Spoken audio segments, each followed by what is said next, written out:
Party all night is the best of the best, best friend weekend. We can party all night is the best of the best, best friend weekend. We can party all night. Shout out the whole podcast crew. Everybody already know what it do. When you really gotta kill it, ain't nobody gonna feel it. When you really gotta tell them it's my crew. It's best friend weekend. We can party all night. We got Rog Smuve and Los. Rumble Aldo NICE is the uncle. Today, I'm going to run it about education, which kind of goes hand in hand with the American dream and kind of also intertwined with the concept of life and bullshit mixed together. Ever since a little kid, we all heard how you got to study hard and get the good grades. And then once you get a little more understanding, you know, pretty much they make you believe that the degree, the college route is going to make you see them Band-Aids and, you know, you're going to be off set for the rest of your life. And we all know that's cappuccini. And with that, this just brings me to my next point. Pretty much the whole return on investment of education has really been over exaggerated. Because personally, in my personal life, I got family members that did not go to the college route. And for some of them, if they make goddamn 5 bands in a week, that's a bad week. I know some other business owners for a slow day, it's like a 2-3 Band-Aid day. Now, you know, you disqualify the big 3 or big 4, whatever it is, the engineers, doctors, people like that who making that bag. Because I know some struggling lawyers too, so I can't throw that in there. But nevertheless, that's kind of cappuccini and like education, you know, yeah, you'll get smarter and brighter, but that's not really, you know, going to bring you over the top. And just the return on that investment has really been over exaggerated, and it's time up for that because look around, everybody's so said business owner nowadays. I say, whoa, welcome to the Best Friend Weekend Podcast. It's your man Aldo NICE. It's your boy Rog Smuve. It's your boy Los, aka C.A.P. Hey man, Rumble's got some interesting thoughts, man, on going to college to get that good job and the return on investment. Who wants to start? I got thoughts. I definitely have thoughts. I mean, he almost not wrong when he right. I think too, it depends on what career you pick. Like a lot of people go and get degrees that don't transfer in the real world. Like they sound good and sound like, you know, you're gonna get the Band-Aids. But when they graduate, they find out it's all cappuccini and not cap and gowns. So, you know, he has a point, but I don't think everybody who doesn't have a degree is making it well. I think, you know, it's people you see. You know, there's a lot of people you see and, you know, that don't have degrees that's doing good. But some people out here without degrees who's struggling bad. Like bad. So I think it's a give and take. I think it's all in the person and who that person is and what they inspire to do. And all business owners not really making that bag either like that too. Some people, you know, you might have a business that don't mean you got it. You know, and it's a lot of flexing and flossing going on out here too. So, you know, I feel them. I would add to it this is my general thought. I think that he has a point about college not necessarily being a necessity to be successful. Mm-hmm. There are people like we watched The Scheme, that thing on HBO the other day about the dude saying he knew I'm not going to college. This is what I want to do. I want to manage athletes and I want to do this and that and the third. Right? Certain people have a scheme and certain people are like next level where they get it done. But I'm gonna call bullshit on. Pretty much, I think he's wrong when he's wrong. You just said not everybody who didn't go to college is out here. No, I would say 90%, 95% of people who didn't go to college is not making the money that people who did go to college are doing. Now, if he's talking about the return on investment, let's go back to like when I was in school. I went to, at the time, Xavier was a very expensive, I mean, it still is, but I remember how much I was paying for tuition. Mm-hmm. Tuition was about 5 stacks a semester. So I paid about 10 stacks a year. And that was for a private college in around 2004. Mm-hmm. So 10 stacks a year. I was in there 4 years, 40 racks plus incidentals. Let's just say I paid 50, 60 racks to go to college. Mm-hmm. I mean, a teacher make 50, 60 racks in a year. Yeah. Like your return on investment is, and you can't get a teaching job if you don't do that. Mm-hmm. We talk about other people, you know, certain people that go work offshore and they work and they don't go to college and they'll make decent amount of money. Mm-hmm. But how many people go work to Walmart or work to Walgreens and they're getting paid $25,000? Yeah. Like, let's not pretend like motherfuckers not going to college is the wave. Yeah. I mean, now if you have a specialized skill, or Mhm. you got hustle with you, or you got grind with you, There you go. and you out here getting it, Yeah. then I get your point. Like I said, depending on the person. Yeah, but I feel like most people, I heard. yeah, go to And school. too, even those dog. guys, like the What thing are you about, I talking think about? when you have a degree, I think it gives you a lot more job security. In a lot of sense, because like some of those guys who go over, who go and work those offshore, when the company go belly up, What other skills you got? exactly. Like I don't know how to do nothing but All price is bad. I don't know. I get don't all know out the nothing but ground. looking at this pipe. yeah. But now you got to go get a regular job. You know what I'm saying? They don't really transfer. And the other thing I throw in there is benefits. Mhm. Like people, these small business owners or whatever else, or like healthcare and all the rest of this shit. You get sick if you ain't got no college degree and ain't got a type of job that got benefits. Like you're out the game. So I get his point, and I don't know these people in his it's family. hard to work too. So I'm in Rumble family. Like, and I don't know these people in his family that's seeing these bands every week. I mean, it's possible. I just don't know them people who seeing these band-aids. Like he might know about my family's income more than I do, but I don't see that as being necessarily a factual statement. Raj, I'm gonna let you chime in because I know me and Los going back and forth with it. What are your thoughts on it? I mean, so I think the demographic that man was kind of gearing towards was the people on Facebook, like we always mention, selling plates. You don't necessarily need a degree to be successful selling plates.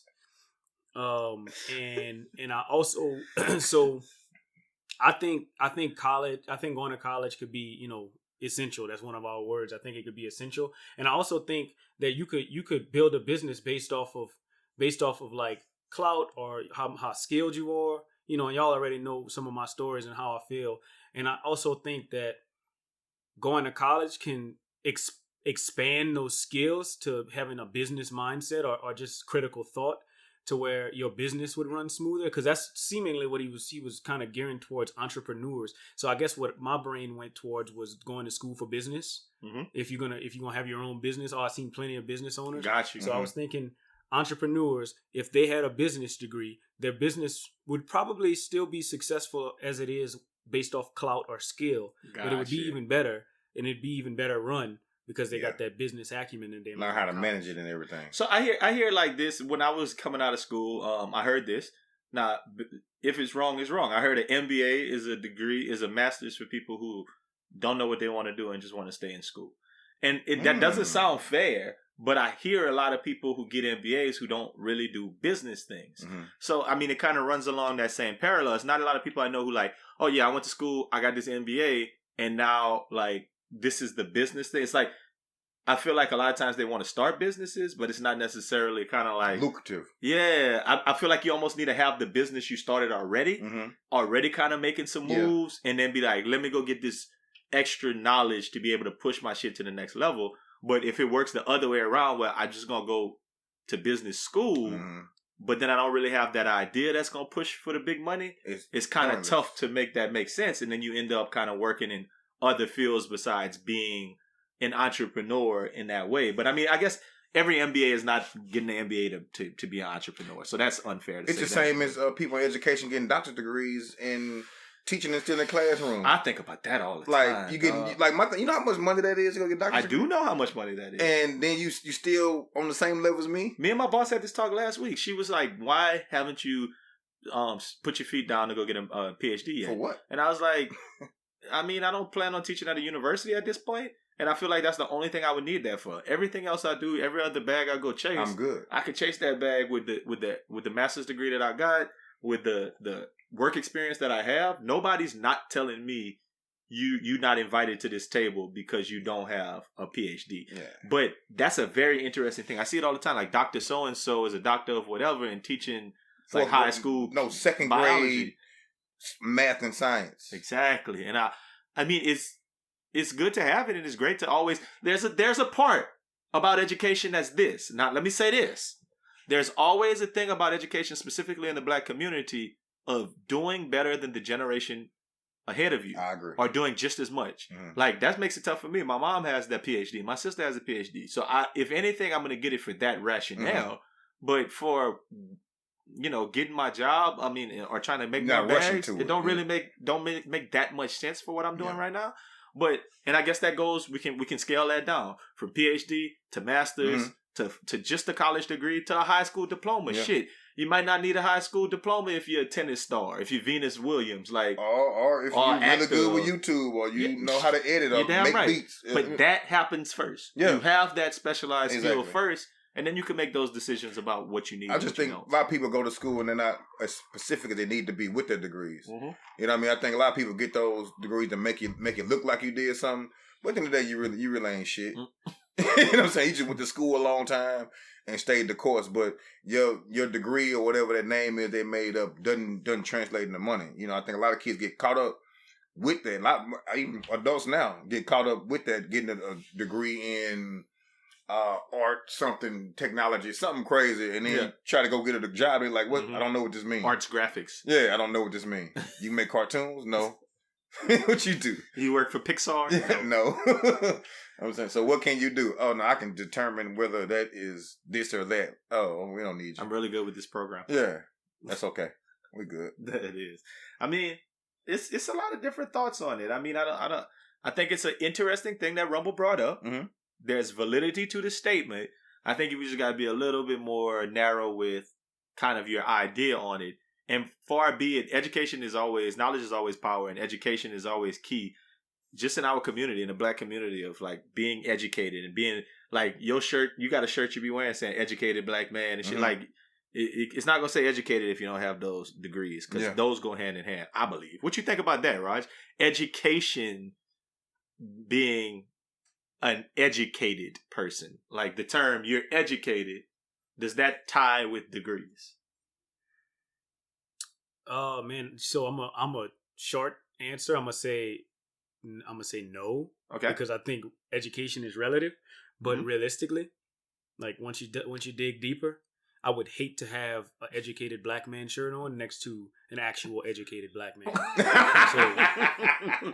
Who's gonna know the difference? Who gonna know? If you don't open your mouth, because y'all all look like niggas. Yeah, it don't matter. It's still a because nigga. mine gonna be a 2XL and his gonna be tailored. I don't know. That's just how I feel. What I'm saying is I would know. Like I wouldn't wear that shirt personally, because if I did wear that shirt and I saw somebody with that same shirt on, in the back of my head I'm thinking, damn, this nigga probably got a couple of degrees. So that's why I say realistically. But if you if you feel like if you did well in school and you feel like in high school and then you're educated and that's how you feel, more power to you. You probably would burn your Boudin though. I mean, for me, I don't think high school is even relative. Like, I know people who did poorly in high school who end up doing a whole lot better in college, because I think it kind of really mattered accounting. I mean, for me, I didn't have to do a lot in high school. It was kind of easy. But then in college, towards the end, I had to buckle down and really get it, especially trying to juggle sports and class and all that stuff. But, I think age plays a big part in that, what you're just talking about. I think the older you get, the better you'll be at school. Mm-hmm. I think if any one of us went to any kind of school right now, we would get a 4.0. Yeah. Because when you're older, you can kind of think about it. You're more mature about studying and about figuring out it makes a difference. Like, you're learning stuff because you need to learn it, as opposed to just the various things that happen in school, right? And that's what maybe goes to your point about college. It's like, you have those core classes you got to take in high school, and like by the time you get to college, you might be like, no, I'm only taking these biology classes because that's the only shit I care about. I'm only taking these marketing classes because that's what I care about. Makes a big difference than if you're like sitting in a reading class or a English class and you're like, I don't want to write this paper. Yeah. Whatever the case may be. Man, it's a lot going on, man. Look, we done dropped a couple of things this week. So if you haven't already checked that out, we got that Food Daddy interview that's up. What we call Shout out, My Southern Brand, Keandre George, man. That boy had some opinions. That boy was different. So shout out, hey, listen, if you're here, if you're part of the Best Friend Weekend Podcast Network and you listen every week, because I know a bunch of y'all do, go join our follow our YouTube channel. Yeah. I don't know why you're not doing it right now. Like, go to YouTube right now. Look up Best Friend Weekend. Follow that. We don't have a lot of subscribers on there to say we got this many people who listen to the podcast. So let's get those subscribers up on YouTube so you can see some of the videos that we bring into you guys. That part it's important as well. We're gonna have another couple of interviews. There might be another one that's up by the time this podcast drops, so be on the lookout for that. We got another one we're gonna record. real soon. Insecure, everything else. If you're gonna patronize the brand, if you're gonna be a part of the brand and be all the way a part of it. Go and get your doctorate. Yeah, get your doctorate in VFW. Because if you're not, that burns my boudin. Let me tell you a couple of other things that burn my boudin this week. Man, the first thing that burns my boudin this week is when you go, shoe raffle. You know what I'm saying? Raj, I did not get those Yeezys. Did you get them Yeezys? No, I didn't. I took an L. Yeah, we took L's. You know what I'm But saying? but let me tell you this: I like shoe raffles because it gives everybody a chance. There's no bots. It doesn't drop at 8 a.m. and then all the bots get them. And they got one dude that's got capital that's just got enough money to just buy a really good bot or design a bot, and maybe he went to college, and then two. Probably didn't. He's probably in high school. I was about to say, buy a whole bunch 16. of shoes and make a grip off of them. Yeah. Like that's what burns my boudin about the shoe buying experience. But as far as just a raffle, I love it. Okay, because I can have as many entries as I want. I can enter if I really want the shoe. Shoes hold value right now, so I will enter on your phone. I'll enter on Lo's phone, and on Graham Star's phone, on Room Bay's phone, on Uncle's phone. If I want them that bad, you just hope they don't all hit because then you're gonna have to.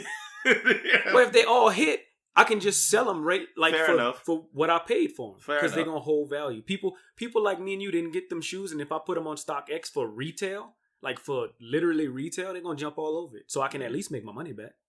These are facts. I hate to say this, but that's not the part that burned my boudin. I was telling a big long roundabout story. So yeah, the raffles don't burn my boudin. I was saying you win a raffle, and then Nike send you them shoes, and then they got a big box in front of your house with Nike fucking stickers on it, Nike tape, Nike logos sitting on your front porch. That burns my boudin. Yeah, no, that sucks. That is the dumbest thing Nike's ever. very indiscreet about how they ship. Like they ship it in Nike boxes, and that's very inordinary. Like most companies, it comes in just a regular box. But for some reason, Nike wants thieves to know.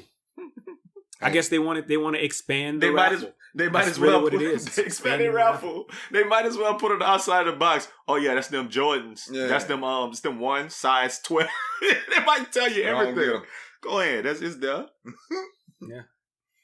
Los mentioned that shit when he came to my house that day. He was like, "You got a big box outside with Nike all over I it." said, bro. "Damn, if I was a thief, I'm getting you Like every time." so that I mean, those make me rush home. I rush home when I know I got a Nike delivery wherever I'm at. Like I'll leave work and be like, "I'm gonna go." Because I'm gonna go home. I got something at the door. I gotta go get. Like now. So if you know, I don't know what time you get off, but when I'm at work is usually when FedEx and UPS and the post office is delivering stuff. So like if I really got something, if I got some exclusive, I won the raffle, and I got these shoes that I could probably offer maybe for $2,000 or something like that. Like I got some heat.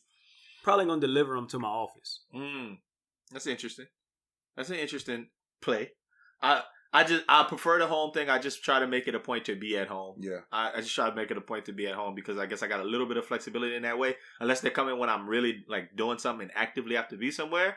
But when my Yeezys dropped and came, I was out of town. I called Ashley and I was like, "Hey, Go Ash get my dog, shoes. go pick them shoes up for me, please, if you don't mind." Right That's now, funny. brother.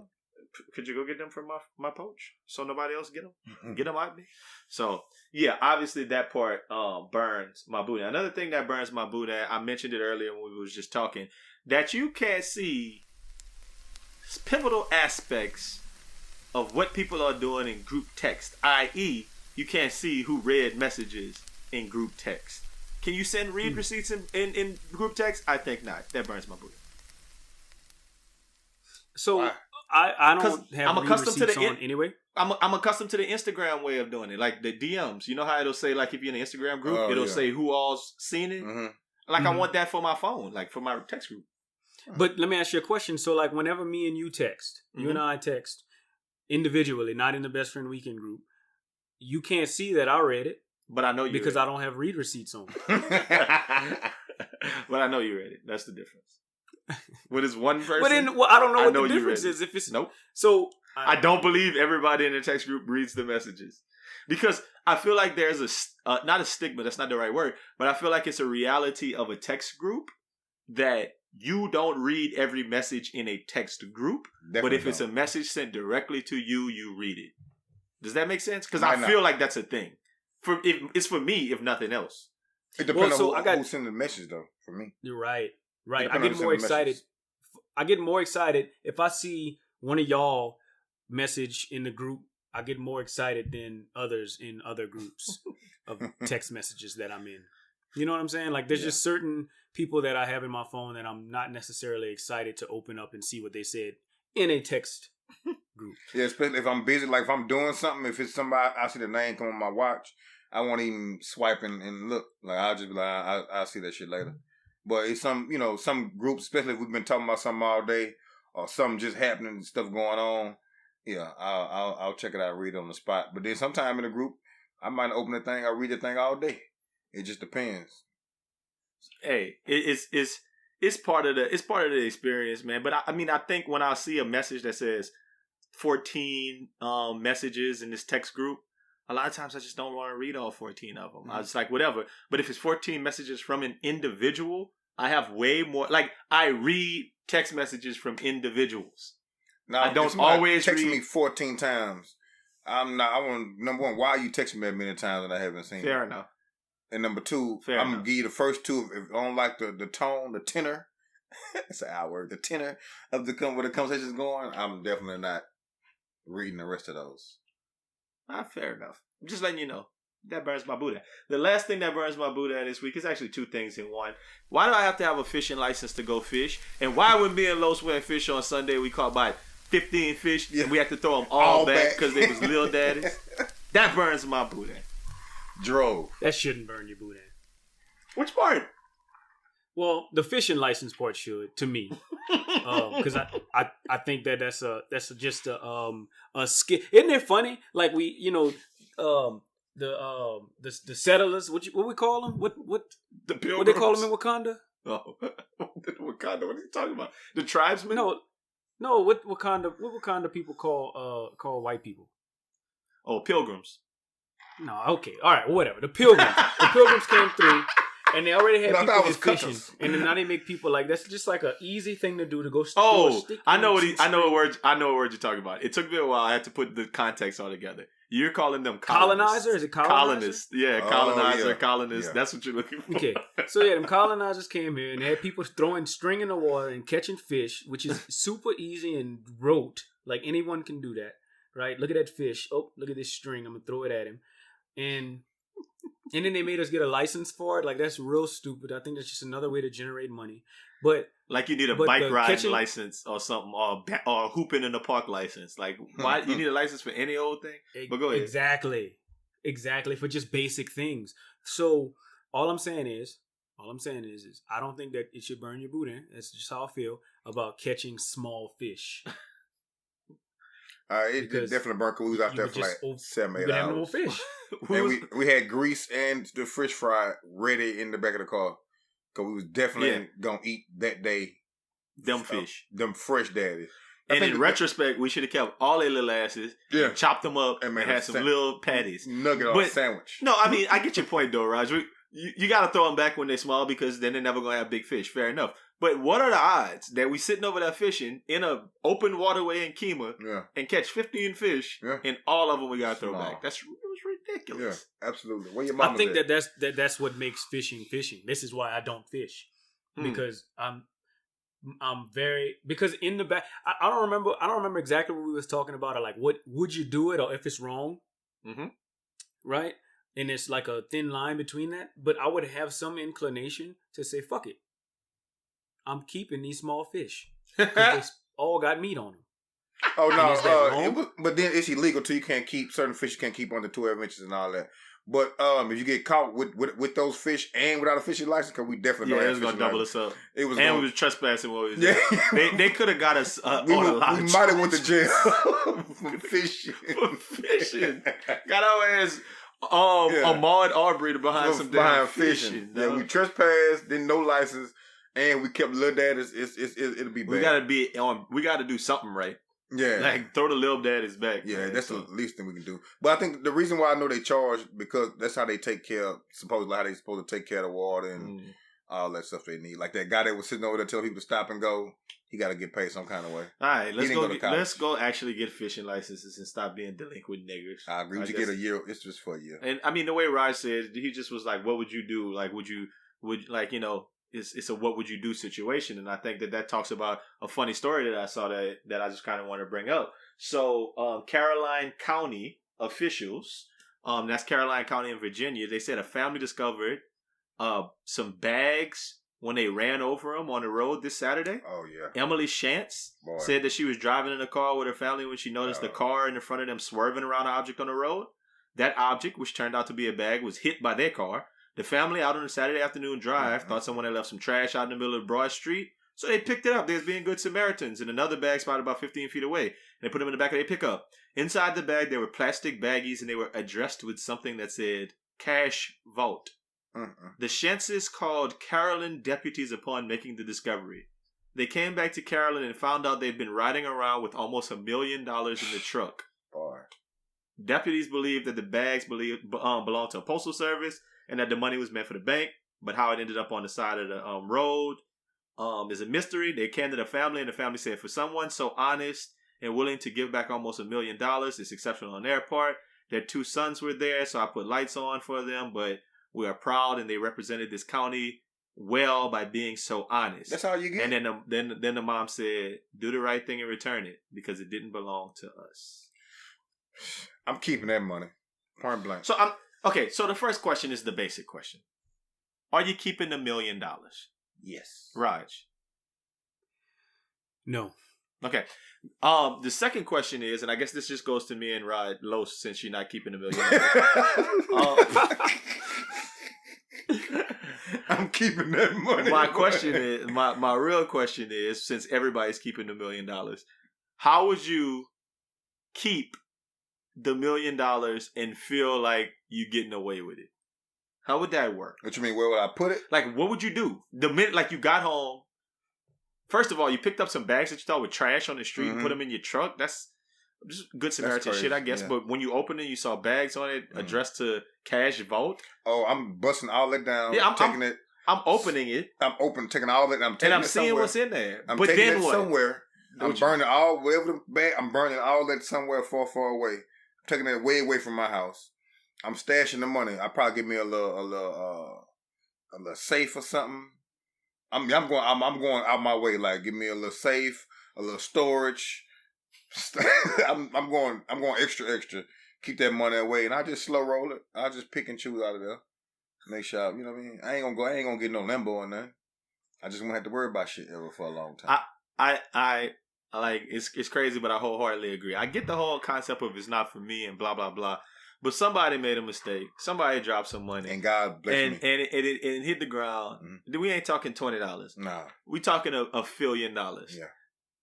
At the most, I'm leaving one of the bags and to make myself feel good. But that's probably not what's gonna happen. I'm taking all the evidence, and like Los just said, I'm putting it somewhere, and it's just gonna. For me, it's just gonna sit, and I'm gonna go to work. And I'm going to go to school, and I'm going to do everything I need to do, and I'm going to be really, really, like, just every day thinking more and more about how long is this shit before this shit blow over. Give us... Right.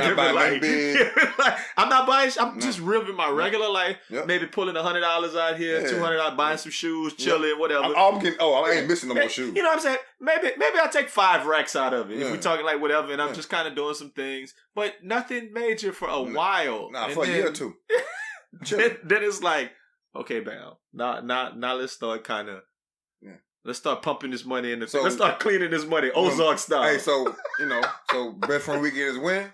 Yeah. Oh, I'm the type of guy. I was thinking, I might go and go start getting dollar bills and just go getting change and then taking that change back. Anything just to watch that cheese. It's all kind of shit. It'll take a long time. No, not even watch it. Like, hey, all y'all boys send me y'all money for the section tonight. I'm gonna pay in cash. Yeah, like it's everything. Or just don't worry about it. Everything, every pizza I'm paying in cash. I got everything. Like my bank account's gonna go up and up and up because I ain't gonna be paying for nothing but my call and my mortgage. I'm not swiping my card ever. All of that I just think think I this would be- feels like I would dishonest be- people. so- But go ahead.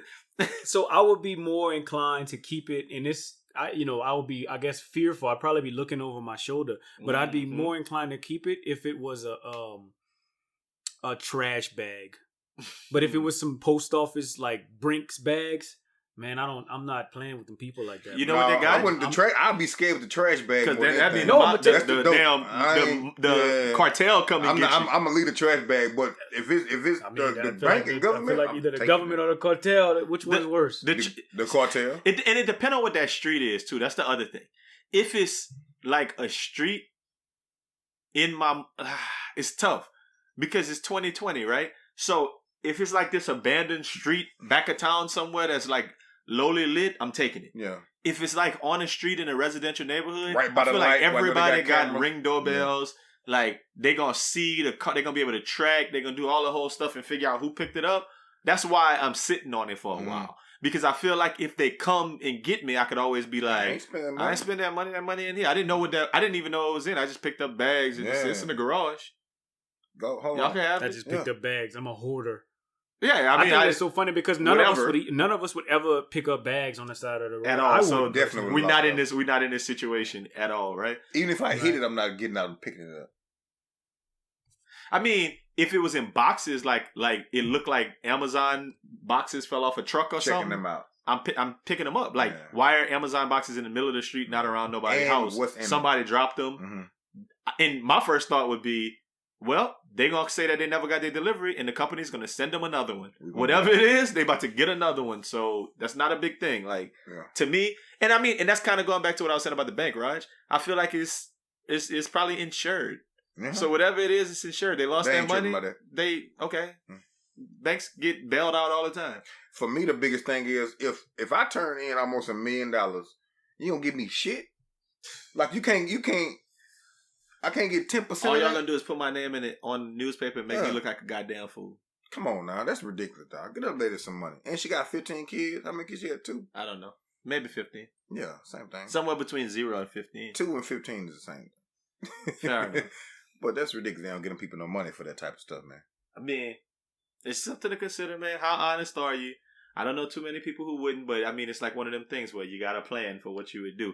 Hey, man, something I was doing this weekend was watching that Nelly and Luda. Oh. Who won?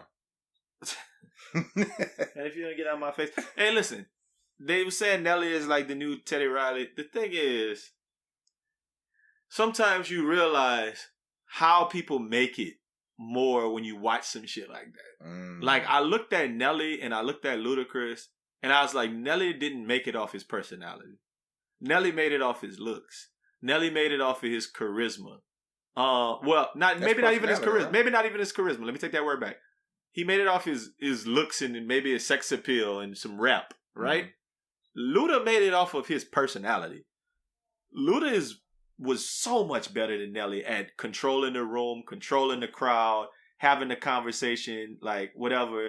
It just was. It wasn't even good. That's not fair because Luda was actually a radio DJ. So that's not fair. You can't put them. Then why battle him? We knew that. We knew what the battle was gonna be from the jump. I don't know why Nelly didn't practice or find the best spot in his house for the Wi-Fi. Like, you know why? Because niggas do that. When I was doing Best Friend Weekend Live at 5 a couple weeks ago, you be having to tell people, put on some lights, put your camera here, do this, do that. Not everybody think about shit like that. I'm just saying Nelly should have had it done already. Somebody should have told him, of course. The sound quality was awful. Raj, did you get to check any of it out?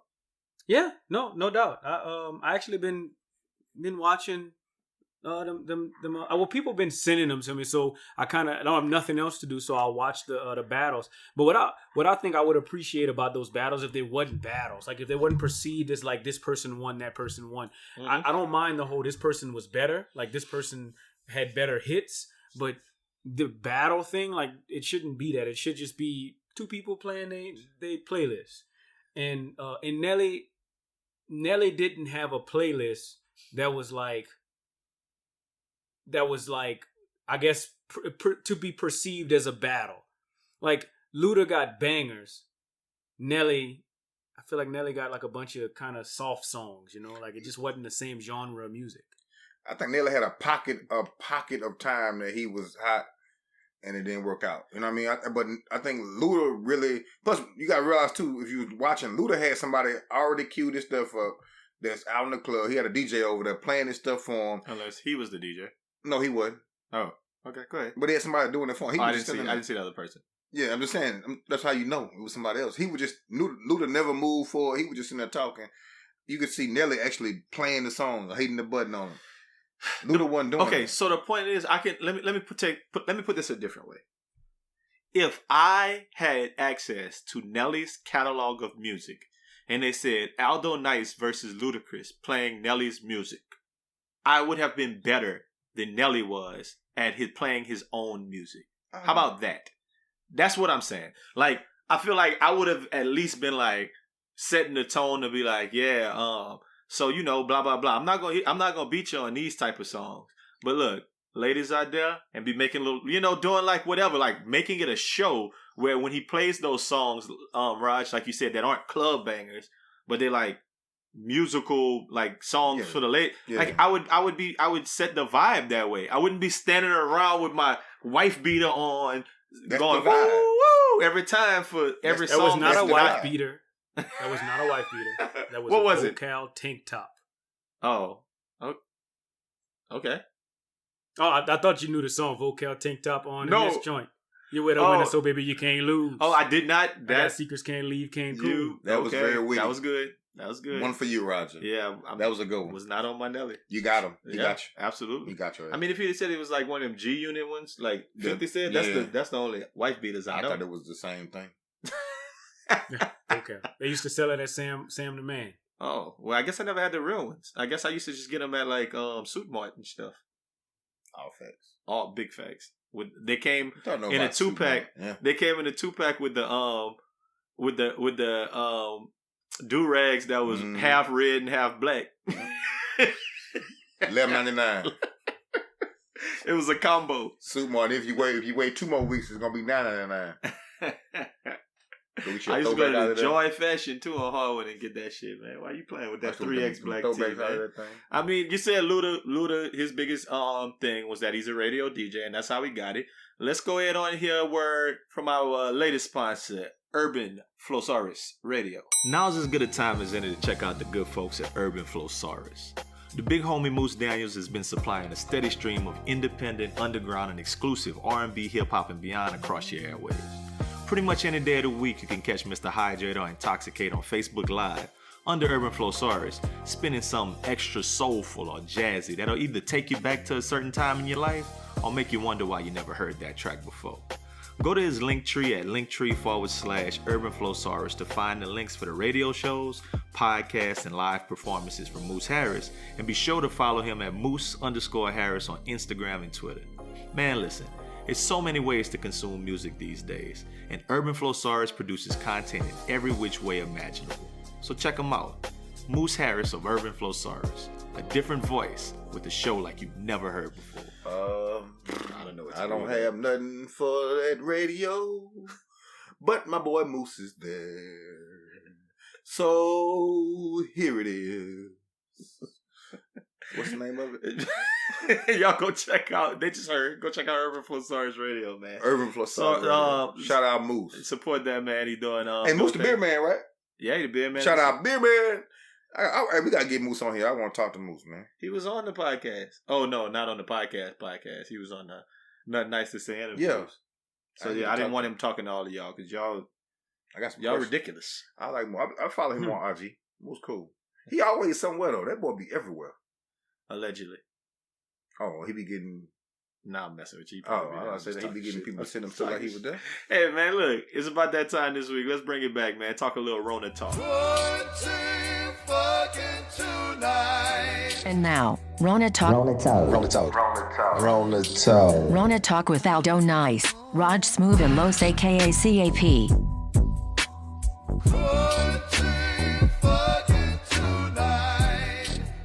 Yeah, baby.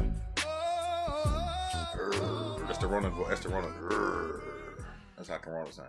Is that how it sound? This how COVID-19 sound. Let's talk about working from home just a little bit. FYI, this week, I thought about this. That when you're working from home, it's more important now than ever that you look like you're killing it. You're not wrong when you're right. I really the thing about that is it just takes a little extra effort. It ain't a lot because you at home in your drawers. You know what I'm saying? So my whole thing was I'm very appreciative not to have to get up and go to work, so I can roll over in my drawers and do whatever they want me to do. If I gotta do something with the kids, or is that a big thing in your life? Usually, you roll over in your drawers and you do whatever they ask you to do. Not whatever, it just depends. Okay, go ahead. You stupid. So you had them kids this week? All weeks. But the thing about it was I didn't mind doing a little extra stuff because at the end of the day, it's gonna be less hours out of my day than it was when I'm going to work. So if I had to get on a little Zoom and do a little something for 3 or 4 or 5 classrooms, that's fine. You know, whatever. I ain't gonna have to do it tomorrow. But if I'm at work, I'm gonna do that over and over and over again every day. So I mean, you definitely got to be on top of your game because it's real easy since you don't have to go to work for them to let your ass go right now too. Yeah, I mean, I was just thinking about the fact that, like, I was in meetings yesterday for 5 hours straight, a block of 5 hours, and I just was like, damn, this is a lot. I was like, you know what? I don't have to drive in traffic to go there. I don't have to drive back home when it's over. Soon as it was over, I closed my computer and laid on the sofa. Like, I was like, okay, cool. I didn't got that out of the way. I was able to work out before I did it and kind of work on my schedule. All of that to say that if you like working from home, everyone out there, this is a public service announcement. You should be killing it at working from home so that your employers can think, oh, it's an equal level of productivity at home than it is when they come in the office. Because it's a lot of businesses that's gonna be like, oh shit, I don't need a storefront. We don't need to have these people in here every day, and this stuff still works efficiently. Well, then let them do it. Like, that's how work from home works. Like when I did the work from home episode with my sister, she was talking about how she started off on like a temporary work from home thing, and now she's been doing it for 15 years. Yeah, like it starts off like as a thing, but if you show that you're efficient at doing something, it's something that they're allowed to do it. And the reason I bring this up is because I saw this one story this week, and it was from a guy named, it was at Black Enterprise, and it was this week. Basically, a guy named Dorian Bond of Bond Investigations Incorporated, aka Hating Niggas Incorporated, said that companies are out there looking for documentation of people working from home. So they've been hiring him as a private investigator. He said in the past several weeks, he's caught people who were supposed to be working out there playing golf, fishing, or boating. He also said that he discovered 2 employees who were seeing each other intimately. A top executive was having a relationship with a subordinate, and they were Zooming from the same house, but in different rooms. So, like, basically, don't get it twisted. He said the reason they're doing this for documentation because they're trying to get rid of your ass if they hire him. Anyway, but, like, that's crazy that they got private eyes. Like, let me see if this person's working from home so I can have a reason to can them. I mean, everybody ain't built for it, man. And what sucks about it is that like you didn't sign up for that. You know, like some people didn't sign up to work from home. Some people legitimately don't like it. And I don't think that that's any excuse for you to be worse at your job. You know, like I think that you should still, you know, roll over and do what they ask you to do in your drawers if necessary. But you know, like I really like. I mean, working from home like ain't fun to some people, man. It's not. And sometimes your role changes whenever you work from home. Like sometimes you're not doing the same exact. So like, you know, from what I understand, teachers are teaching from home, right? In my line of work, instead of being retail, we're call center, like, which is completely different than what we were doing before. So like, you know, I have people in my industry that don't like that, and I bet you if we were to send a private investigator over to some people's houses, they probably wouldn't be doing what they were supposed to do, and some of those same things would be happening too. You'd probably have some people having fun with their free time, not doing what they're supposed to do. But if they're not doing what they're supposed to be doing, and you know, if they made them, you know, a lot of people call centers, you could be able to tell when people are online and when they're not, right? Yeah. I mean, this is true, but just like being able to fool or trick the system by being in the same house and being on Zoom, there's ways. I'm sure someone along the lines can figure out a way to trick the system and make it look like they're on the computer or whatever, you know? So all I'm saying is I just think that some people don't like it. And I think some people are finding ways to cut corners.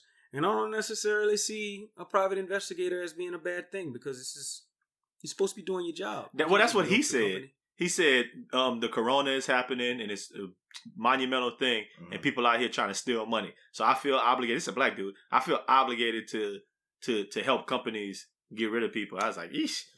But I mean, you know, he a private eye, so he feel obligated to go take pictures of you cheating on your bitch in the motels. Messy ass. He feel obligated to be. I don't fuck with that nigga. He messy as hell. Oh, messy ass. Fuck that bitch. Messy ass nigga. Now, you know what's so funny? If they got people out there that actually do these things, and like if you saw that same dude at Prospect Park being messy. Like I'm saying, like, you know, he got you caught up or whatever, and then boom, I'm at Prospect Park with him. He in a section, the same section as me. Like, why he in my section? Ain't no way. Ain't no way. How you live a regular? Because maybe it's his section. We going in your homeboy. That's your homeboy. I'm gone. Bye. Yeah. You know, but how you live a because he gonna tell. Like He gonna tell everything I do in that section. That boy got a you wire, feel what I'm saying? camera. Like legitimately, how do you live a normal life living like doing that, like having that as a profession? I just go figure out information on people. I mean, and you know, like if you watch them shows, they like Ozark and all kind of other shit. They got people who they could call and be like, "Hey, I need some information on this person," and they come back with the whole. You know, I mean, people do it for a living. I mean, it's probably easy nowadays. They're just Googling and going driving around people's neighborhoods. Hey, I can catch you on your IG. You gonna post where you at some point. That nigga didn't need to go to high school or college for that job. He had to be a messy motherfucker. He got a bunch of sisters. Messy ass. No daddy. He just tell. So on his interview. So, do you believe in the guy code? No, you're hired. Not at all. Not at all. Not at all.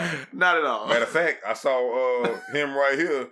Downstairs, he had threw the cigarette out. He ain't even put it in the ashtray. He was closer than 15 feet from the building while you were smoking a cigarette. Yeah, right inside there. Oh, you like to tell. And he bumped your door when he got out of his car, and he ain't gonna tell you. He bumped. That was your car, huh? I followed you from over there. You know what using them. I was watching. Yeah. Here's some pictures I took on my cell phone. That's the scar right there. The mark he left on your door. That dude. This is him actually bumping it. Messy ass. We don't like him. I don't like him. Matter of fact, I really hate him. You was just talking about bars, Raj, like Prospect Park. Guess what happened? This week, today, when this podcast drops, bars are opening in Texas, man. They can open at 25% capacity and restaurants up from 25 to 50%. Basically, they said summer camps will be allowed to open this summer and youth sports leagues can begin on May the 31st, which is about a week. He announced that the following business and entertainment venues can reopen on Friday as well. Aquariums, bowling alleys, bingo halls, natural caverns, rodeos and equestrian events, skating rinks, and zoos. He said that child care services such as daycares and businesses and programs such as the YMCA and Boys and Girls Clubs can reopen immediately. And pro sports teams can apply to start again for events after May the 31st. But they can't have any fans for any of the events. So in other words, you can't go to the game, but you could go to a bar and watch that bitch with a bunch of people. Absolutely ridiculous. Any restrictions on how many people can be in the bar? It says 25% capacity, but it's a fucking lie. Who's like, unless you're a black-owned business, which I don't want to be racial about, bring race into this, but it is a thing. Like, a lot of what I saw online was like, oh, look at Prospect Park operating with all these people in here wilding. And then they shouldn't be doing that, right? Hood bars been open for weeks, just kind of doing whatever they do. Yeah. But we know about that. My thing is, I haven't seen anything talking about, oh, Dogwood is opening and it's over 25%. Yeah. Or Shot Bar or whatever other ones like Third Floor Lounge or whatever. Mm-hmm. I don't know if that's because they aren't or because nobody's saying it, but I just feel like it's a lot better chance that the raid is going to take place amongst us. Like I have this shirt I was working on, not a shirt, a post I was working on. I just never got to put it out, and it was going to be a spectrum of 0 to 100%, like we did the spectrum of wokeness and the spectrum of of a lot of things, but this is the spectrum of likelihood to wear a mask. And 100% likely to wear a mask is old black people. And 0% likely to wear a mask are young white people. Mm-hmm. And then there's everything else in between. And I feel like niggas is like at 10% to wear a mask. Maybe it's 15. Because it depends on how he dress. If he wearing skinny jeans and stuff, I think he's a little high. But if he got on tall t-shirts and Jinkos and black Air Force Ones, what kind of white beater, Raj, that Nelly had on? A Vocal tank top. Vocal tank top. Yeah. I do have a question. Go ahead. I do have a question about this that just sparked up in my mind. How deep do we have to be until, and we talked about this a little bit already in a couple of prior podcasts, until you start like matching your mask, or like until you start getting designer masks, or like masks become a part of your life? Al already there. He make his own fit before he go anywhere. He make a new mask. Shut up. Crown Daddy. Crown Daddy. Apple Daddy. Apple Daddy. Peach Daddy. Regular Daddy. You finished? Mesquite Daddy. You finished? No, I mean, I think that I'm never going to get to the point where I'm at. Like, yes, I have Crown Daddies, but I'm not doing a whole bunch of different ones. Like, I made one. That was my one mask that I wear. Now, I didn't picked up 4 masks since then. That people are like, oh, I got this mask, you want it? I got this mask, you want it? So I got like 4 in my car, right? So it's either the standard issued surgical daddies, the N95s, or it's like one of the ones I already got. I'm not going out of my way to just be putting all kind of these different masks. So I don't know, Raj, what do you think? Do you think you want to be on that wave of different kind of ass? Well, no, what Los said is, he was talking about dudes wearing skinny jeans and whatnot, and I'm just thinking to myself, like, I think I could dress a certain way to where I'd be fine with wearing just a regular mask, like just a hospital daddy.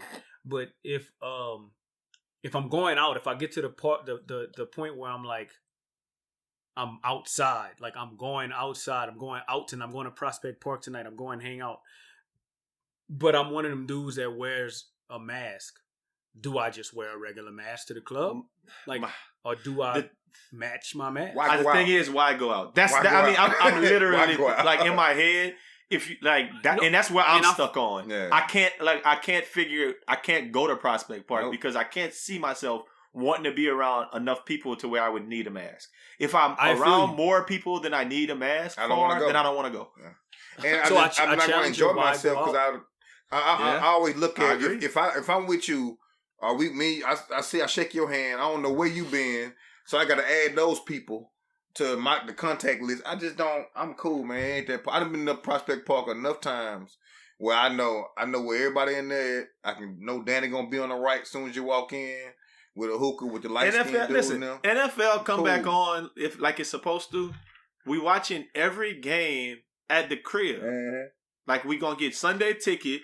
And I'm watching the game with me, Jay Harry, Los. Yeah. White boy right every week. Yeah. Like we not going nowhere around nobody. We getting a bottle. Yeah. We cooking at the crib. Yeah. And that's what we doing. Yeah. Like point blank, there's no going out. It's no reason to go out. Unless So I guess Rona is over. I guess the question is not when you, but like what do you why? Like what do you think? Do you think people are gonna start, like it's going to be normal for people to start matching their mask? And I guess I just have this thing in the back of my head that there's going to be people that's going to wear masks for the rest of their life. No, I think that masks are going to be a thing. I think we're going to be a lot more conscious about health. Like, we've been seeing Asian people since SARS for the last 10 plus years walking around with masks on. And you're like, damn, why are they always wearing masks everywhere they go? And in my head, I'd be thinking, yeah, they might be sick or something they might have a disease or they might have cancer or something like. But in reality, a lot of times I think people just germaphobes. And they're like, I'm sick, so I'm going to put on a mask. And if that's where we're going as a society, I'm coughing, so I'm putting on a mask. Cool. That is an awesome thing. Cool. But I just can't see asymptomatic people walking around with masks in like June, July, August at a bar. I can't see it. In May, I can't see it either, but I can. Like, I'm wondering if it's going to happen. I don't know if they're going to do it this. I don't know if they're going to do it this weekend. They haven't been Memorial Day weekend. If they're going to be out at a bar with a mask on, I don't think they don't have on masks. They at Seaside like that heavy too. Like they had sparklers and they were like boys is getting bottles. and hookahs, throwing hookahs around the table. Like, I'm cool, man. I done had my fun. Even if I can't go out for a year, because the problem is with black people, certainly young black folk or relatively young black people, and they're like, I ain't got nothing. I ain't been coughing. I can hold my breath for 10 seconds. I'm good. You know what I mean? So it's just gonna spread and spread and spread. My prediction is they're going to have to end up shutting it back down. Probably around July, mid-July or end of July, just because it's gonna spike. It's gonna go back crazy. Well, I heard they like certain businesses are planning to open in like August and then close again by like November because they're planning for the second wave. Yeah, which is crazy. Yeah. That people are already like, yeah, this shit's gonna kind of temper down, but there's gonna be a second wave. So let's try to plan our schedule around a time where when the second wave comes, we'll be getting out again. We'll be prepared and be able to do curbside. That's crazy. Like this ain't Corona gonna be here. 2020 is the year that Rona, man. That they should have changed that Corona 20, because I mean it is 2020 is adversely affected by that Rona. I just don't know what's the rush. Like why are you so hard? What's the rush for anything? Yeah, like why are you rushing to go out and party and spend money and play and drink? I feel like if that's what you want to do, have your little kickback at the crib. Well, I thought about that yesterday. I thought about how I would really it would really be live if I could say, yeah, I could invite 15, 20 of my people around here and have a little kickback at the crib. I'm just not going to do it. No. And I was like, yeah, I guess I'm not going to do it. And that was the end of that thought. But I feel like if you go out, you can have 15 people at your crib, buy bottles and do all that. Because better be the same people who go out with you. Yeah, that one bottle you pay for, that's going to be $200, especially in them clubs. I mean, you're not wrong when you're right. Buku liquor. Rod, you said something about this earlier. We talked about opening everything back up in Houston, or in Texas. Well, the NBA, you said, was considering coming to Houston, and the reason was because the Toyota Center is in walking distance from the George R. Brown. Mm-hmm. So they're like, yeah, maybe that's a venue that can hold basketball. So the three they said are Orlando, Vegas, and Houston as being like your top three spots. We can't go. You can't go to the games, obviously. I don't know. What do you think about that? You think they're gonna do it? You think the one and done tournament or whatever they're doing is gonna happen? So I think inevitably somebody's gonna catch that Rona. Mm-hmm. Like just like with the UFC, it was prone to happen. You know, the first night, a whole team, and including the fighter, caught that Rona, and they had to cancel one card. So I think just inevitably with players having to interact with people bringing them food, let's say they don't even leave, just in a big in the I don't know, they block off some living quarters for them. Somebody's gonna catch that Rona, and just like we talked about the second wave for the clubs and whatnot, they'll just have to close again. They'll just have to shut down the NBA again. Mm-hmm. That's the risk you take.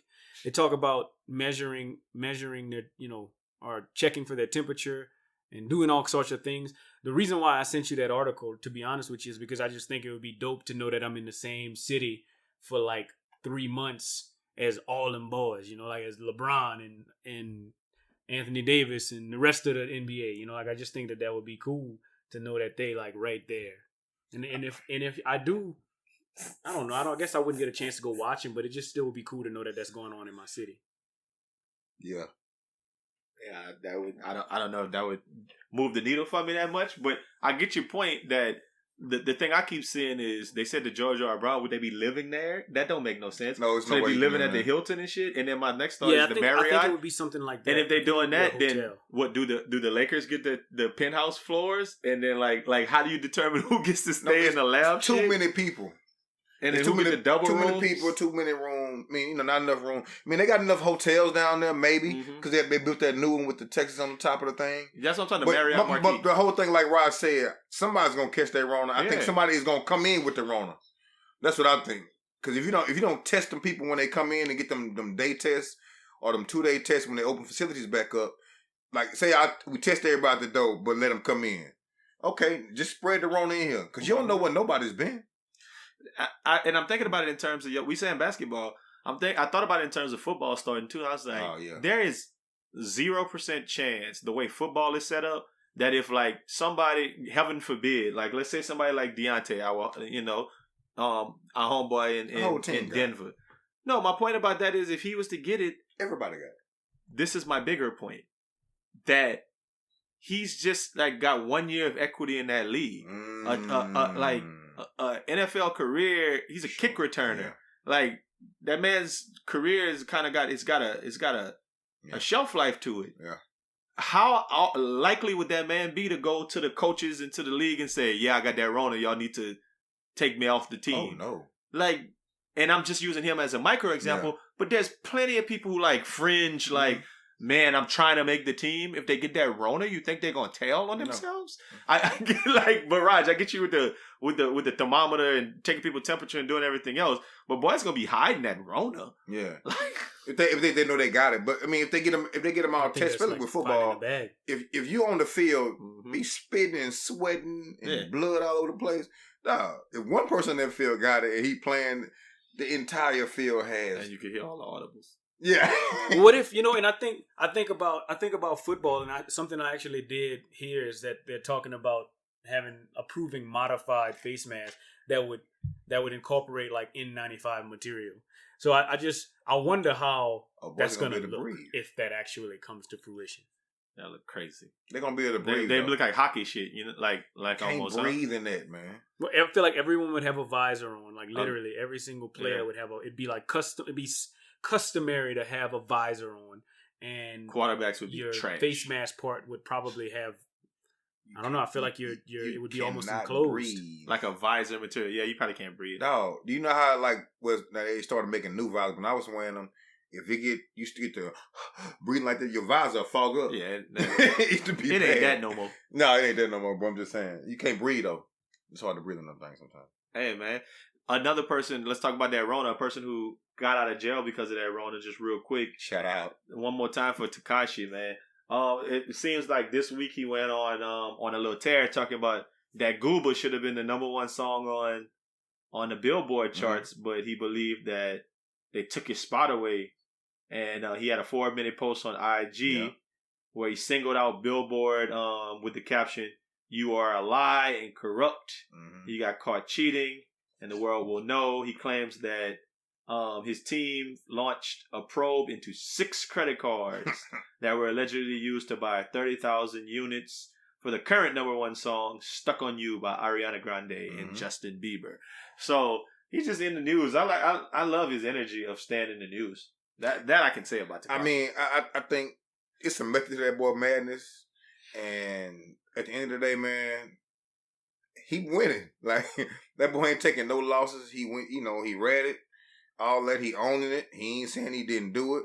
He came out, trolling about being a rat. I respect his man. He owning it, man. He ain't tripping. Like, yeah, I told, and this why. You know what I mean? So, hey, do your thing, young man. Get your cheese, bro. It's out of Gooba and "Stuck on You." That's the 2 songs. So which one would you play? I never heard "Stuck on You." Now cue up that music for Nothin NICE to say. They say if you can't say anything nice, don't say anything at all. If you can't say something nice, don't say nothing at all. Nothing nice to say, but Aldo NICE. Ain't nothing nice. You hear me? So I know we've been all about the Last Dance documentary for about the last month. Jordan, Pippen, Horace Grant, Phil, the Bulls. It's pretty much the only sports to talk about for the general public. So of course everybody been talking about it. Another story that I read was that ESPN is pushing up documentaries because of the success of this one. So some 30 for 30 is going to come out. That was supposed to come out way later. They're about to have a 2-part documentary called Lance about Lance Stevenson recording a mixtape on one part and then blowing in LeBron's ear on the second. Oh, wait, what? Oh, I'm getting word that it's actually about Lance Armstrong. Okay, I guess that'll be interesting too. They got another one called Be Water about Bruce Lee, and another one called Long Gone Summer about Mark McGuire and Sammy Sosa in 1998. They should be good. They should be fun. And we're probably going to watch every minute of every one of them. You know what I'm saying? The concepts of sports documentaries is dope. I'm a mark for a good documentary, and I really like hearing about sports stories from the past, so I'm definitely the target audience. It got me to thinking about other sports docs and ventures by athletes into, who have ventured into that, into long form storytelling. The first athlete that comes to mind, obviously, LeBron. Him and Maverick Carter came up with some shit. From More Than a Game back in the day to The Shop, Survivor's Remorse, Shut Up and Dribble, and The Carter Effect. Them boys be in their bag. He empowered his friends to be great, and they put out quality products that I enjoy watching. That's why I was so troubled when I happened upon this documentary on Showtime last night. It was called Basketball County in the Water. It was billed as a fascinating examination of a remarkable community. This documentary tells the story of Prince George's County, Maryland, and its social, economic, and cultural evolution through the lens of its basketball stars. Since 2000, the county just outside the nation's capital has spawned some 25 NBA players, more than a dozen WNBA players, and countless more who have competed at elite universities, highlighting the long decades prevalence of basketball within the region. That sounds good. Why am I bringing it up? Because it was produced by Kevin Durant's 35 Ventures. It was his attempt, like I guess Thunderstruck, to make his foray into documentaries and film. His way of empowering his friends to do dope shit. The problem is, trash doesn't even begin to describe that bitch. It looked like a PowerPoint presentation from 1999 put together with iMovie using all their free fonts and animations. It's like a terrible version of New Orleans Exposed. By the way, the best documentary ever, but a terrible version of that type of editing. It makes the I'm Bout It movie look like the Avengers. I mean, the story is good, but whoever put that thing together is a novice, and Showtime is showing that thing on TV because Kevin Durant got his name on it. Sheesh, I could go on and on about this 51-minute documentary that looks like it was shot on an iPhone 5 and slapped together in a weekend, but I won't.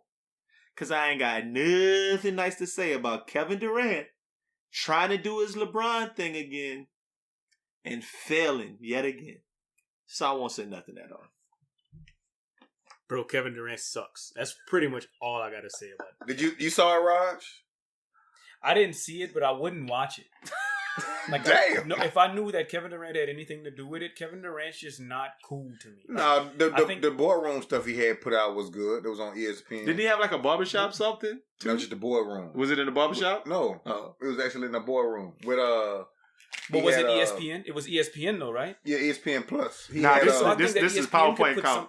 This PowerPoint. But ESPN could put something good together about Kevin Durant or make him the star or something, and I think it could be decent. But what I'm saying is Kevin Durant led anything to me is not going to be. Well, hold on. I don't think Kevin Durant. I don't think he led it.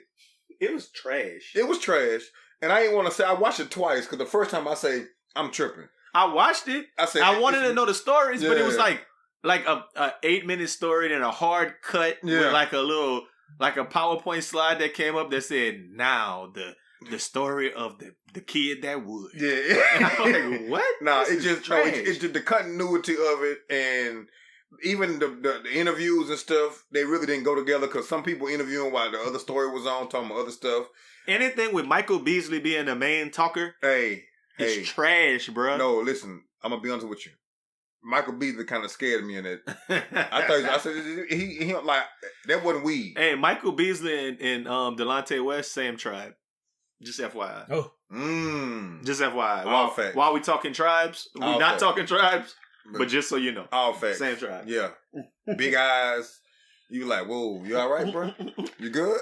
It showed a lot of highlights. Like Raj, it's things in there that you want to see. Yeah, it's like AAU highlights of like Michael Beasley, or 11-year-old Kevin Durant winning like the what was it? The PG whatever the PG Jaguars. PG Jaguar. Yeah, and like how team was always their in the teams was dope. Nolan Smith, Quinn Cook, all them boys going to the league. All them boys in the same high school. Victor Oladipo, all them boys in the same high school team and shit. Like the DeMatha High. It's good information. It's just put together so terribly, and it's on Showtime. I don't even believe it. But I think Showtime too was in there. I think they might have rushed it. But that's what I was thinking. Yeah, they might have rushed it, and then Showtime is on this black sports thing now. Showtime Sports big because they got All the Smoke, which is super dope to me. Mm-hmm. And they got a couple other things too that they're doing. For black athletes or athletes, period. So I think they might have rushed this one a little fast. But I mean, if we're gonna be honest about that, we do know Kevin Durant and LeBron James don't have the same. They don't run in the same circle. You know what I mean? Kevin Durant should be able to afford to run in a circle of people who are. But if you look at like even the people Kevin Durant grew up around, like his boys and whatever, and you say Nolan, like all them boys, like his people is Nolan Smith and Michael Beasley and whatever else. Him and those, I know they was close. That's not LeBron, huh? Him and Nolan Smith close like that? Well, Nolan Smith and Michael Beasley close, and Michael Beasley and Kevin Durant close. So I don't put it together like that. You don't put it together like that? Oh, okay. I mean, shit. Aldo So Michael Nice and Beasley Rog Smuve, Los. Yeah, close. that's true. Al and Los close. Yeah. But y'all closer, you closer to me than me and Raj, and you closer to Raj than me. I get what you're trying to put together. So I don't, like I say, I don't put. So you said Nolan Smith and Kevin Durant might not be that close. Yeah, Nolan Smith as close Duke. as. Yeah, he had I got running you. shit over. Michael Beasley. So I'm Michael Beasley. Yes. I don't want to be Michael Beasley.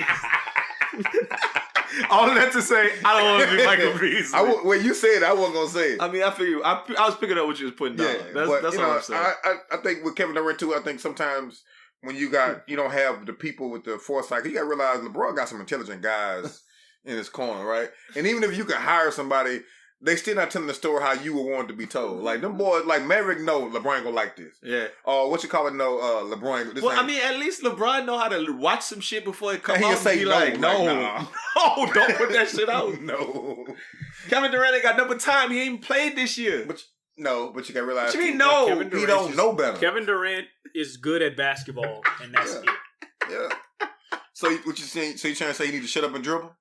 What? No. Do your thing. Put I'm just trash fucking out. That's why would you even come at me like that, bro? You've been coming at me all day. I think Kevin Durant I just think Kevin Durant needs to do better. That's what I think. Like, and I think that's what we all think, that man just needs to do better. Bro, Kevin Durant don't even know how to use the internet. Every single thing that we talk about the rules of using the internet, Kevin Durant has already broke them all. That man is really not good at stuff. So not good at life. I don't think a lot of people. You just gotta get a better team. So listen, there's a lot of other things I want to talk about in the podcast, but I'm gonna bring it down to one thing because I think we need to end this podcast with a single issue, and that single issue is this: The Last Dance has been going on for 5 weeks, 10 episodes. We didn't watch it all up. So my personal take is that Jordan finally dropped this documentary because it got to the point where he was like, I can't get on the court and show people that I'm better than LeBron. I mean that I'm better than LeBron. Good call. So I got to drop this documentary to let everybody know this piece of art, this piece of movie, to let everybody who ever got a question that Michael Jordan is better than LeBron James. That's the part of it. That's what the documentary was all about. I think. Let's have the debate. Is LeBron James better than Michael Jordan or vice versa? Raj, go ahead. It's your... No, Michael Jordan's the best basketball player. I've always said this, and I'm still gonna say it. Michael Jordan's the best basketball player to ever live, and I think he's gonna be the best basketball player. I don't think that there's anyone ever gonna be better than Michael Jordan. Okay. I mean, can I add this? I'm just gonna add that. Is there still time for LeBron James in your mind to be better than Michael Jordan? No, I think that there's time for LeBron James to solidify himself as the second best player of all time, but never as the best player of all time. Okay. Well, I'm gonna say this.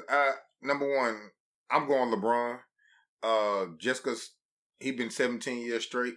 15 years straight. However long it's straight, and he ain't take off and come back and take off and come back. He ain't had a whole bunch of other stuff, but on the court, as far as a teammate and playing, LeBron is a pass first guy and about to pass everybody. He might end up being number one in points. As a pass first guy. Think about that.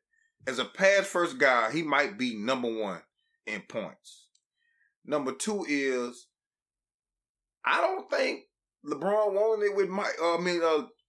Mike wanted it with LeBron one-on-one. I don't think it's nothing he could do. I feel like Jordan got a better pull-up, mid-range game. But as far as athletic ability and what was going on at them times, boys wasn't doing what they doing now. You didn't have a 7-foot point guard, or it's a bunch of stuff you didn't have back then. I think peak LeBron, Michael Jordan. I think peak LeBron is better Johnson. I think peak LeBron is better than peak Jordan. Yes, that part I feel like is not even like I feel like LeBron NBA Finals 2018 was better than anything Jordan could ever do. I do believe that.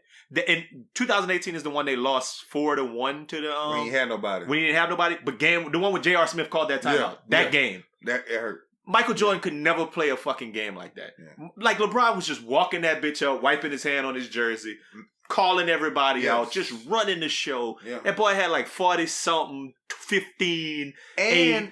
He didn't have Phil Jackson on the sideline, dog. And he didn't have Scottie Pippen. He didn't have... Come on, I'm just saying, like, all of the points that documentary made me realize is that the Bulls was actually good. Yes. And the rest of the competition they was playing against wasn't that good. Okay, so let me take this back. I'm going to say this. I feel like Michael Jordan, the name of the game that we're talking about is basketball.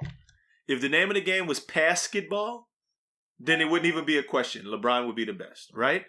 But it's basketball. So the name of the game is putting the ball in the basket.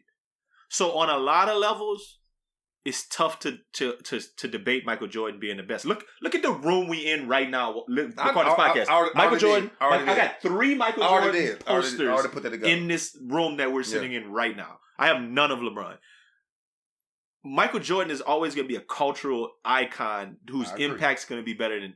And no one's ever going to be what Michael Jordan was in that way. No. But if we just talking about on the court, I think one school of thought is basketball, score baskets, LeBron's got a lot of moments in his career where he got off the ball when he should have took the shot. Yes. But I mean, I bet if you run all of his game winners and shit like that, he over Jordan. He got a lot of them. And I think the biggest argument that I really hate is when whoever came up with this meme about 5-6 years ago, maybe it was 3-4 years ago, and I know Raj, you've seen this one, where it's like, let's end the debate right now. If you go to a girl's house 6 times and you fuck all 6 times, and then you go to another nigga go to that girl house 9 times and he only fucked 3, who the man? Mm-hmm. Like, I think that is the stupidest debate ever, because I just feel like you're neglecting the fact that he didn't make it to that girl house a whole bunch of times.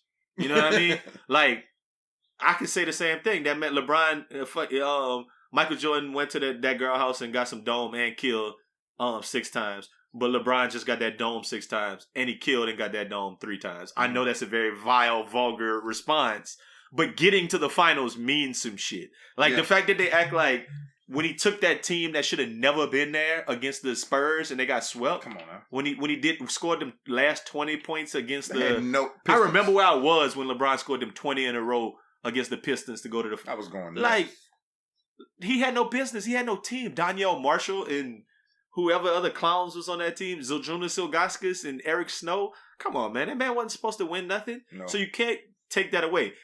Like I told Los, I feel like he should have won at least 3 out of 4 in Miami. Mm-hmm. That's against him. Yeah. But should he have beat the Warriors at all? No. Like, should he have beat the Warriors at all? Like, I don't know. This is all about, like, so my whole point to come full circle is this. I think there's still time for LeBron to be better than Jordan. This season not finishing might hurt him. Because if he would have finished with an MVP and an NBA title, which is very possible, could have happened this season, put him at 4 and 6 MVPs or some shit like that, 5, 6 MVP, 5 or whatever, then the conversation becomes a little different. The one he won in Cleveland got the count as 2, man. That shit was amazing. No way supposed to win. So I just want to say this. Like you said something, and I just wanted you to I respect how you feel about LeBron James, but I respectfully disagree that prime LeBron is better than prime Jordan. Okay, I 100% disagree with that. And when you talk about pass first and all of those things, that's all fine. Jordan probably did some of those same things, not in the finals, but just in the playoffs. I don't remember exactly what year it was, but that year that he scored 63, he probably didn't have much of a team. Yeah, he didn't get to the finals. Yeah, he didn't get to. He didn't even get to the Eastern Conference Finals. Yeah. No, I understand. I understand what you're saying. Go ahead. I understand what you're saying, and I can make the same sentiments about how weak the East was for the majority that LeBron was in the East. But I'm not trying to do that. I'm just saying, as far as youth, when you say like whenever you're in your prime in your best year Jordan is better than best year LeBron. I feel like LeBron on the Bulls with that team when he scored 63, when Jordan scored 63, LeBron could have beat the Celtics. How about that? I don't put think Larry so. Bird on him. Put Larry Bird on him and let's see what five he Hall of do. Famers on that team. Oh yes, 5 Hall of Famers. But guess what? The Celtics way before it did too. And we're talking Bob Cousy and Bill Russell and all. And I don't want to stand for LeBron and talk like I think it's not a fair argument that you're making, Raj, because I do think it's a fair argument. I just think that 80s Hall of Famers, early 80s Hall of Famers ain't the same thing as 2020 Hall of Famers. The top guys today.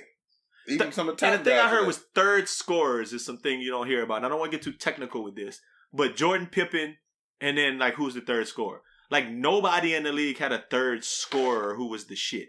So Jordan Pippen was enough to be better than like, it's not team, it's scorers is what I'm saying. Like nowadays, when Klay Thompson is your third scorer, do you know how ridiculous Klay Thompson would be? Like, and I'm just throwing out Klay Thompson as one individual singular athlete. If Klay Thompson was on any team in the 90s, nothing you could do. The put him on the Sonics, put him on the Jazz, put him on the Suns, and in those teams Jordan's played against, and they had a Klay Thompson to deal with as well. Besides the team that they had, like add that nigga, bruh. Put Jamal Crawford on that team. Put Lou Will. I'm not trying to be too facetious with it, Raj, but that's kind of my biggest thing about those teams back in the day. That I just think that it's tough to say that Jordan was just playing like the Eastern Conference was so weak when LeBron was playing. Yeah, sure. But don't you? That's facetious. That's condescending because it's bigger than sure. If you want to talk about third score, talk about third place team in the East. Go ahead, I'm listening. Like that. Talk about that. Like that's.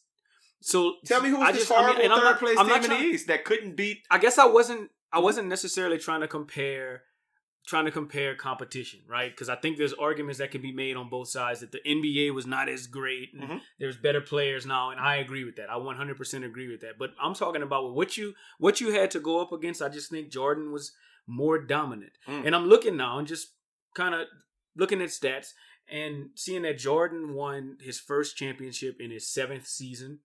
LeBron left. I posed the question of if LeBron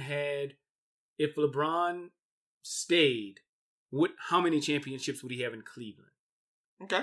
Like, I don't know. Maybe they would have gotten him someone. Maybe someone would eventually come to Cleveland. But if he stayed and he left, he went to join a super team. Hypotheticals. While he was gone, that team had 3 out of 4 first overall picks, So he went back to Cleveland with a decent team.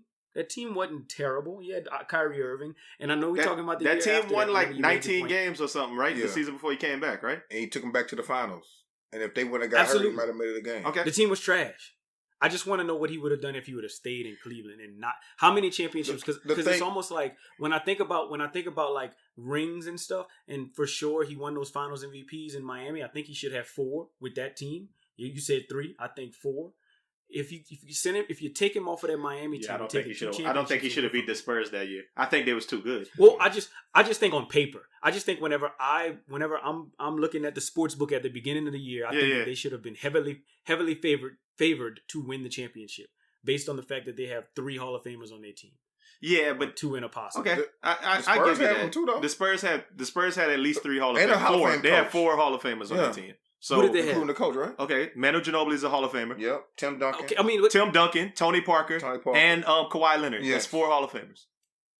And the I guess whenever I say Hall of Fame, I'm talking. I think those guys win Hall of Fame because of the championships that they won, not based off of their individual performances. I don't know. I think Tony Parker. Tony Parker was killing the league. Ridiculous.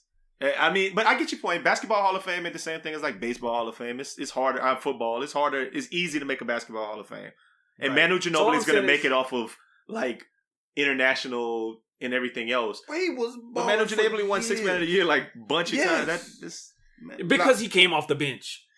That's why they call it 6 Man of the Year. That's not hard to do, right? I mean, that's hard to do. That's not easy. But I'm just saying, like on a normal team, like you don't have Manu Ginobili. Like I always hated the fact, and we get real deep in the hole right now. I always hated the fact that Manu Ginobili won 6 Man of the Year when he should be I think 6 Man of the Year should go to like the 6th best person on a team. not the second best person on the team that's just coming off the bench but playing the same amount of minutes. To me, it should be minutes. So you should go off of their NBA 2K ratings, and whoever is the top 5 in their 2K rating can't win it. Like, how do you pick who's the 6th best person? Well, I don't think, like I'm saying, I said that. I get your point. I get your point. But I think you know what I meant. I get your point. Right? I just meant that Manu Ginobili is a starter on every other team in the league. The only reason why he wasn't on the Spurs is because he liked to come off the bench. But he played more minutes probably than everyone else. Oh, so maybe 6th in minutes. Is that what maybe we could go off of that? Is the 6th man? Maybe 6th in minutes, yeah. I don't know. I got a lot of thoughts about then versus now. And it's not apples to apples. I can't say that if I put LeBron on the Bulls, that he would have won the same amount that Jordan did, because Jordan did things that I can say if I put Kobe in Jordan's pace, Kobe probably would win all 6 of them championships. Like, I don't think so, but cool. I think Kobe would win all 6 of those championships that Jordan won. I mean, put him in that same situation, that same era. He's a bigger Jordan. Okay, but I know that's oversimplifying it. But for Jordan's role, I think that LeBron couldn't do exactly what he did. But there's no way in hell Jordan beats the Warriors with that team. Like him and Kyrie and no, Jordan doesn't win that championship. No way. I think the bigger point that we are missing. I don't think anybody beats that team. The bigger point we are missing. I think that the Warriors team with Kevin Durant was the best team of all time. Yeah. But the bigger point you're missing, and we're not even talking about, is that the man got Phil Jackson on the sideline, and he might be a short little asshole, but the GM was nice. You know what I mean? You can't say the GM was nice. He wasn't nice. It was nice, man. He wasn't nice. Any GM who let Michael Jordan retire is a clown. That may be so right there. He's a clown. But yeah, he made some bull. But the boy the put GM built the team nice, I think is what Los is trying to say. Yeah, that's exactly right. So he was making great decisions. LeBron didn't have any. He can put all his GMs together, and they wasn't him, and all his coaches together, and they wasn't Phil Jackson. You know what I mean? So you got to realize LeBron is actually coaching, playing, getting everybody involved. Now, I think if Braun was shoot first until I start making them like Jordan, that's we talking about a whole different animal. I think the thing that I kind of see in my head that this is what I kind of see, right? Raj made Raj, I can't believe I'm about to say this. I'm about to throw your words at you. I love it. This makes me so happy right now. I'm giddy right now. Pause. What I'm trying to say is a team of 5 LeBrons against a team of 5 Jordans. Who wins that game? Them 5 LeBrons. Because Raj asked me this some context. He said this about you, actually. We was talking about some hood niggas from the Iberia, and he was like, who would win a game? 5 of person X or 5 Loses? I'm like, 5 Loses all day. Yeah. But that's such a great way to think about, because one-on-one's whack. Like, one-on-one, you beat me every time one-on-one. Yeah. Like, if I said, who gonna win one-on-one Al against Los? Los is going to beat me 8 times out of 10 because he's gonna be quicker than me, he's gonna get around me. Like, it's gonna be tough for me to win that game. But if you're telling me 5 Al's against 5 Losses, I'm making that nigga shoot. Yeah. I'm helping on D. Look, I got Al behind me helping on D. That's gonna be rough. So Al giving post passes to Al. We like it's in football position. In basketball position. So if you ask me 5 Jordans versus 5 Kobe's, I think that's a little bit more valid. I'm not going to necessarily. What's invalid about 5? Necessarily validate. I'm not going to validate that because I think 5 LeBrons win, but I think they win not because they're better. I think they win because they're more versatile. Okay, like that's okay. I don't think that better though. But that was your whole determining thing you used to see if somebody was better. You could do that with regular people. With regular people, we could talk, we could clown like that. But when we're talking about actual who's better, who has a better legacy, who had more championships, who had a better field goal percentage, you can't go. That's funny. So you're telling me that what I just said about 5 Al's against 5 Losses, I was just speaking to my versatility and not good about I am at basketball. I can pass okay. I can play defense good. I can help defense good. But that's it. I think 5 Steph Curry's beats anyone in history. That's what I'm saying. Like that's because I think he's going to step past the line. Because 5 Shaqs beats him every time. I mean, them boys got to get the ball in 3 is more than 2. No, but you got to make all of them. Because if you miss, it's no and rebound. he does. Five 91 shakes. Slim shake. five Slim Daddy shakes. Break backboard Daddy shakes. He's not stopping him ever. Ever. I don't think he can stop him, but like I said, 3 is more than 2. You so right? You scored 2. Oh, no, you it's make it take 4. you. I scored 3 It's and make 6. it take you. I never said it. We never said. I was thinking a 5-on-5. A 5-on-5, like nobody jump doesn't ball. make it take it. Like jump Nobody ball. doesn't make it take it 5-on-5. So they coming off the jump like 5 shacks on the court, like 5 So shacks. that means They Steph doing it the whole game. They got to make all of the their whole shots. game. The whole game. And it's fatigue, all 3. Fatigue The whole is game. off. Ain't no layup. Is fatigue off? Ain't no because layup. if No, because you got to. Okay, you gotta, but if you got a fatigue whole on- bench full of Steph Curry. But you And got a whole bench full of Shaq. shacks. Come Yeah, I know. So that's what I'm saying. I think the Steph Curry's win. Okay, fair enough. Okay, so I just want, and I know our listeners are gonna have some chime in. This is gonna be the chime in part where we're gonna get the comments from niggas all week, like, oh, nigga, Michael Jordan. Oh, nigga, LeBron. No, nigga, Isaiah Thomas. Some clown ass nigga gonna say Isaiah Thomas the best. Actually, Wilt beating everybody. Luau, you're not checking him. You're not checking that Beating sky him. hook daddy, Knocking down things. especially if you got 5 of them. Hey, that boy Playing passed no into the sky hook. defense. Pass off the sky hook. 3-point sky hooks. Inbound sky hook. That's all I got. Hey, that's all we got for y'all this week, man. Look, that is a wrap. Listen, until next time, y'all have a great weekend. Make it the best friend weekend. And we out.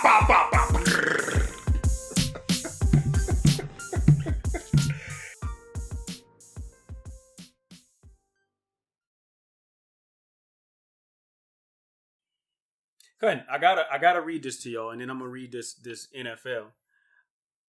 I'm in a Madden league in Denver, Colorado, and I get this. The person that I'm playing this week says, "You ready? Just had the last keg. It's time." I don't know what that means, but I'm guessing he's just ready to play. Yeah. And so I said, "Give me about 30 minutes. I'm podcasting." And he said, "What podcast?" And I said, "Best Friend Weekend." And the dude that got the Rams. Now this is everybody in this thing lives in Denver. Yeah. The dude that got the Rams said, "No way. You know Trent?"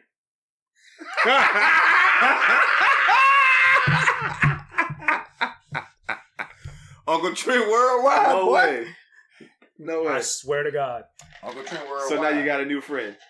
I said I named him the uncle. That's what I said. That's I took funny. that. The boy snatched one from me.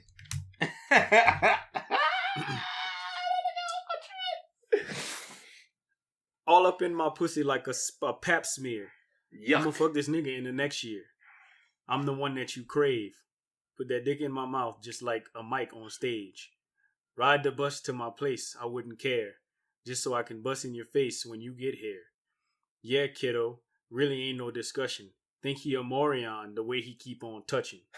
Plenty fish in the sea, but there's not one like me. Just want you for 30 minutes, you can't one night me. Fuck wrong with you, nigga? I am your master. Get on your knees. Do your deed. You need to make me come faster. Different day, different date, and he know the shit. That's why I stay under his arms like deodorant. I'm just being real. I ain't on no real hard shit. That's just how it goes in this pussy market. Damn. That pussy market. The price of pussy just went sky I high. never had a market for that type of shit. Oh, that's hilarious. Will Smith, I am linen.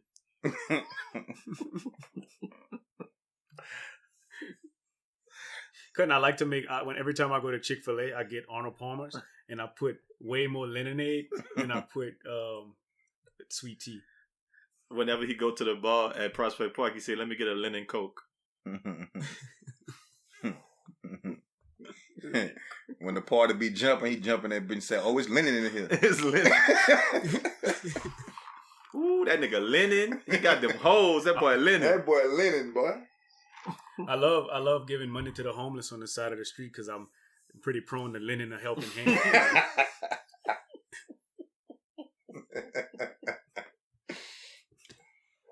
My favorite president after John F. Kennedy died was Lyndon B. Johnson. Okay?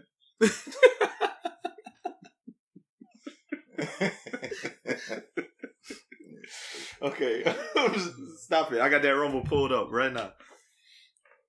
What's your favorite Will Smith movie again, you said? I Am Lennon. What's yours? I thought it was Lennon Black. Lennon Black.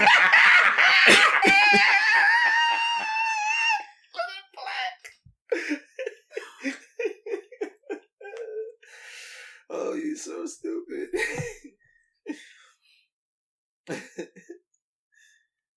Oh shit. Raj wanted to call this podcast when we first started it Two Stupid Dogs. Mm-hmm. But shit, I wanted to call this bitch Lennon Stimpy.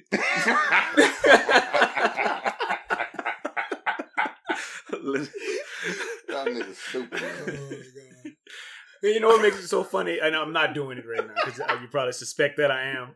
But whenever you least expect it, you know, like you don't know what I'm gonna do. What I'm gonna do. You think I'm gonna use Lennon in a sentence now, but I'm not.